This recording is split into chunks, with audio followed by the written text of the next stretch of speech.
अल्लाहु अल्लाहु अल्लाहु अल्लाह।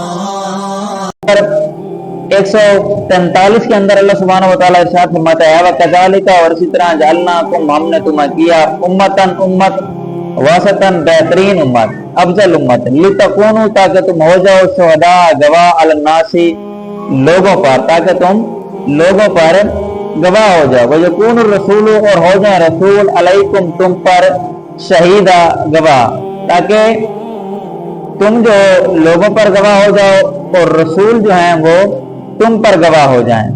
वमा जअलनल किबलता, और हमने नहीं बनाया इसको किबला, अल्लती कुंता अलैहा, जिस पर आप थे, इल्ला, मगर, लिनालमा, ताकि हम जान लें, मैं यत्तबी और रसूला, कौन रसूल की ताबेदारी करता है, मिम्मई, उनमें से, यनकाली बोला आकी भाई, और कौन उल्टे कदम फिरता है। अल्लाह फरमाता है जो किबला की तब्दीली है हमने इसलिए मुकर्रर किया है कि हम ये चेक कर सकें कि कौन जो है नबी की अताअत करता है, रसूल की अताअत करता है, और कौन जो है उल्टे कदम फिर जाता है। इन कानत, बेशक ये लकबीरतुन भारी है, इल्ला, उन पर, अलल्लज़ीना हदल्लाहु, जिन्हें अल्लाह ने हिदायत दी, यानी जिन्हें अल्लाह ने हिदायत दी उन पर तो ये भारी नहीं है, लेकिन उनके अलावा जो हैं उन सब पर ये भारी है किबला का बैतुल मक़दस से खाना काबा की तरफ तब्दील होना। वमा कान अल्लाह, अल्लाह की ये शान नहीं है, लियुदिया ईमानकुम, ताकि तुम्हारा ईमान ज़ाया करे। इन्नल्लाह, बेशक अल्लाह, बिन्नासी, लोगों पर, रऊफुर रहीम, निहायत मेहरबान, रहम फरमाने वाला है। अब इस आयत के अंदर अल्लाह फरमा रहा है कि हमने तुम्हें बेहतरीन उम्मत किया, यानी हम जिस तरह हमने तुम्हें हिदायत दी और खाना काबा को तुम्हारा किबला बनाया, इस तरह हमने तुमको बेहतरीन उम्मत बनाया। और हुज़ूर अलैहिस्सलातु वस्सलाम की उम्मत जो है वो आप नबी जो है तमाम नबियों से अफजल है, और आपकी जो उम्मत है तमाम उम्मतों से अफजल है। और यहाँ अफजल के लिए वस्फ का लफ्ज़ इस्तेमाल किया गया है, और अरबी में यह वस्फ का लफ्ज़ बेहतरीन के लिए भी इस्तेमाल होता है। अब यहाँ कहा गया कि ताकि हो जाए आप गवाह दूसरों पर, मुसलमान दुनिया और आखिरत में गवाह हैं। दुनिया में तो इस तरह कि मुसलमान की गवाही मोमिन और काफिर सबके बारे में शरन मोतबर है, और काफिर की गवाही मुसलमान के बारे में मोतबर नहीं है। तो इस तरह एक हदीस पाक के अंदर आता है कि हज़रत अनस बिन मालिक से रिवायत है कि सहाबा किराम के पास से एक जनाजा गुजरा तो उन्होंने उसकी तारीफ की, तो हुज़ूर सल्लल्लाहु अलैहि वसल्लम ने फरमाया वाजिब हो गई। फिर एक और जनाजा गुजरा तो सहाबा किराम ने उसकी बुराई बयान की, तो हुज़ूर ने फरमाया कि वाजिब हो गई। हज़रत उमर फारूक ने अर्ज़ की, या रसूल अल्लाह, क्या चीज वाजिब हो गई? इरशाद फरमाया, पहले जनाजे की तुम लोगों ने तारीफ की तो उस पर जन्नत वाजिब हो गई, दूसरे की तुमने बुराई बयान की तो उस पर दोज़ख वाजिब हो गए। तुम जमीन में अल्लाह के गवाह हो, इसलिए अल्लाह फरमाया लितकूनु शुहदा अलन्नास, ताकि तुम गवाह हो जाओ लोगों पर। तो अल्लाह के नबी ने फरमाया कि तुम जो है जमीन पर जो लोग हो ये उनके लिए गवाह हो। और आखिरत में उस उम्मती की गवाही ये है कि जब तमाम अव्वलीन और आखिरीन जमा होंगे, कुफार को फरमाया जाएगा कि तुम्हारे पास मेरी तरफ से डराने वाले और अहकाम पहुंचाने वाले नहीं है, तो इनकार करेंगे और कहेंगे कि कोई है। तो हज़रात अंबिया से दरियाफ्त फरमाया जाएगा तो वो अर्ज करेंगे ये झूठे हैं, हमने इन्हें तबलीग की। इस बात पर अंबिया से काफिरों पर हुज्जत कायम करने के लिए दलील तलब की जाएगी। जब अंबिया से दलील तलब की जाएगी वो अर्ज करेंगे कि उम्मत मुहम्मदिया गवाह है, तो फिर वो एतराज करेंगे कि ये तो आए भी हमसे बात थे। चुनांचे उम्मत मुहम्मदिया से दरियाफ्त किया जाएगा कि आप बताएं, आप तो आए भी बाद में थे, तो आप कैसे गवाही दे रहे हैं उन लोगों पर जो आपसे पहले आए थे?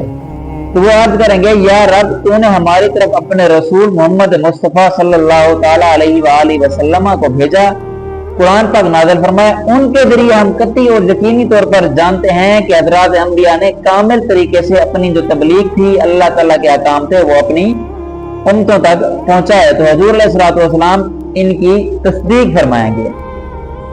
अब इसके अंदर हमें यह भी मालूम हो रहा है कि ज़बान की एहतियात ना करने का नुकसान, कि तमाम गवाहियां उम्मत के सालिहीन और अहले सिद्क़ हज़रात के साथ हैं जो ज़बान का इस्तेमाल दुनिया के अंदर यहाँ सही इस्तेमाल नहीं करते।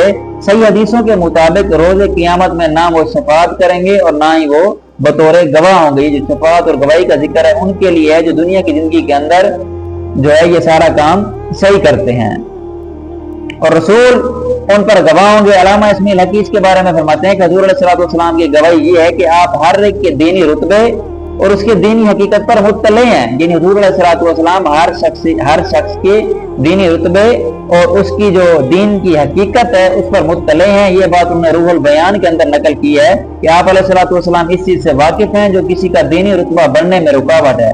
حضور علیہ الصلوۃ والسلام کو لوگوں کے گناہ معلوم ہے، آپ ان کے ایمان کی حقیقت، اعمال، نیکیاں، برائیاں، اخلاص اور نفاق وغیرہ کو اللہ تعالیٰ کے نور سے، اللہ تعالیٰ کی طاقت سے جانتے ہیں۔ اور یہ بات شاہ عبد العزیز محدث دہلوی جو شاہ ولی اللہ کے صاحبزادے ہیں، انہوں نے بھی فتح العزیز کے اندر یہ بات ذکر کی ہے۔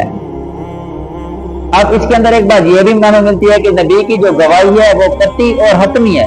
حضور علیہ الصلوۃ والسلام کی جو گواہی ہے اس کے اندر کسی قسم کی کوئی شک کی گنجائش نہیں ہے۔ اب اس سے آگے اسی آیت میں اللہ نے فرمایا لِنَعْلَمَ مَن يَتَّبِعُ الرَّسُولَ، یعنی اللہ تعالیٰ دیکھنا چاہتا ہے کہ کون رسول کی اطاعت کرتا ہے اور کون نافرمانی کرتا ہے، کون منافقت کرتا ہے۔ تو اصل میں جو حضور کی اطاعت ہے وہ اللہ تعالیٰ کی اطاعت ہے، تاکہ اللہ جان لے کہ کون رسول کی اطاعت کرتا ہے اور کون رسول کی اطاعت نہیں کرتا۔ اور اس کے اندر آخر میں ایک الفاظ ہیں وَمَا كَانَ اللَّهُ لِيُضِيعَ إِيمَانَكُمْ، اللہ کی شان یہ نہیں ہے کہ اللہ تبارک و تعالیٰ تمہارا ایمان جو ہے ضائع کر دے۔ یہودیوں نے اعتراض کیا کہ وہ مسلمان جو تمہارے بیت المقدس کی طرف نماز پڑھتے رہے اور ابھی دنیا سے رخصت ہو گئے ہیں، کیونکہ ان کے اعمال تو پھر ضائع ہو گئے۔ تو ان کے بارے میں جب دریافت کیا گیا تو اس پر یہ آیت کریمہ نازل ہوئی، انہیں اطمینان دیا گیا کہ ان صحابہ کرام کی نمازیں جو ہیں ضائع نہیں ہوئی، انہیں ان پر ثواب ملے گا۔ آیت مبارکہ میں ایمان سے مراد نماز ہے کہ جو انہوں نے بیت المقدس کی طرف نماز پڑھی، انہوں نے اعتراض کیا کہ جو مسلمان اس طرف پڑھ چکے ہیں تو ان کی نمازیں ضائع ہو گئیں، تو اس پر اللہ تعالیٰ نے فرمایا کہ اللہ کی شان نہیں ہے کہ ان کے ایمان کو ضائع کر، ایمان سے مراد یہاں نماز ہے۔ تو آیت نمبر 143 تک آج کا ہمارا سبق کمپلیٹ ہوا۔ دعا ہے کہ اللہ تبارک و تعالیٰ ہمیں قرآن پاک سے اسے پڑھنے، سمجھنے اور اس پر عمل کرنے کی توفیق عطا فرمائے۔ وآخر دعوانا ان الحمد للہ رب العالمین۔